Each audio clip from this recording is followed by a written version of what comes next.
Cela fait 200 ans qu'on exploite du pétrole en France. C'est bien plus vieux qu'en Amérique ou qu'au Moyen-Orient. On trouve de l'or noir en Alsace, en Aquitaine, mais aussi en Île-de-France. Résultat, c'est parfois le pactole pour de petits villages. À Saint-Méry, près de Paris, il y a peu d'habitants, mais beaucoup d'argent.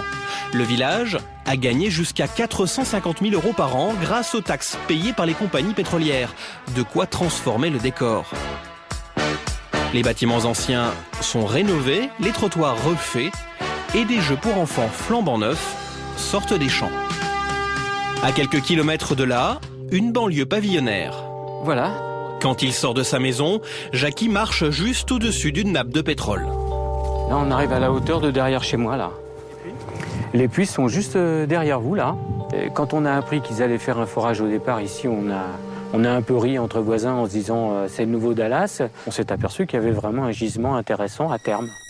Intéressant peut-être, mais Jackie et ses voisins peuvent-ils eux aussi faire fortune? Un simple forage, ça coûte cher, très cher, jusqu'à 1 million €. Et ça demande beaucoup d'équipement. Il faut un permis délivré par l'État. Sans ça, on peut se faire taper sur les doigts. Il y a des volets qu'il faut prendre en compte, comme la protection de l'environnement, la sécurité.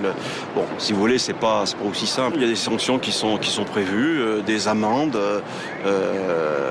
qui sont prévues, et même de la prison, donc carrément, en l'absence évidemment d'une autorisation d'exploitation.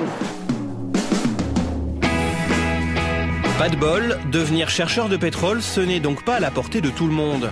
Une nouvelle un peu décevante, mais Jackie s'est fait une raison. C'était un sujet comique de conversation, mais de là à passer à la réalité, non.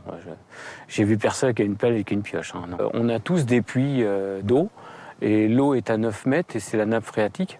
Donc avant d'arriver au pétrole, il va falloir pas mal nager, je pense. C'est pas Dallas-sur-Essonne. Peut-être que malheureusement, c'est pas Dallas-sur-Essonne. Pas encore le Far West, mais les compagnies pétrolières continuent à creuser en permanence pour trouver de nouvelles nappes de pétrole, peut-être même sous votre jardin.